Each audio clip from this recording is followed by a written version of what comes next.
Let's get you all to the three things that you need to know. Those severe storms damaged homes and businesses and uprooted trees in several communities. In Russell, schools are canceled because of the storms. Newton got hit hard and received substantial damage.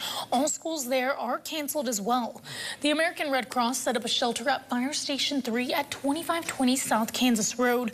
People can get food, first aid, and information on disaster resources available. KSN's Mally Jones is live in Newton this morning. The Chisholm Middle School in Newton is damaged. And Mally, what else are you seeing out there?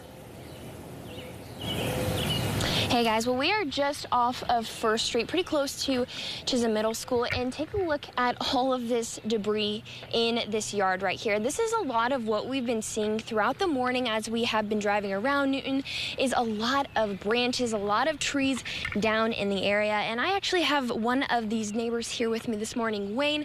Wayne, can you tell me, what was it like last night? What did you hear?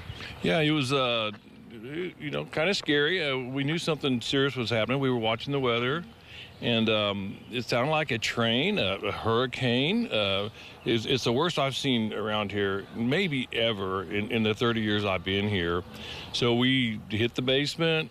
We could still hear a lot of stuff going on. I mean, it was obviously we were having a lot of stuff happening and serious damage. So after it died off 30, 45 minutes later, we come up and this is what we find. I mean, and it's terrible. We got a lot of wonderful neighbors around here, a lot of damage, and it's going to be a lot of work. So, Well, I'm so glad that you guys are safe. Thank you so much for speaking with us this morning. Thank you. And we're going to take a closer look at Chisholm Middle School coming up here in just 30 minutes. Eddie, Alexis. Glad that everyone is safe, but a lot of cleanup going to be happening. Thank you, Mally.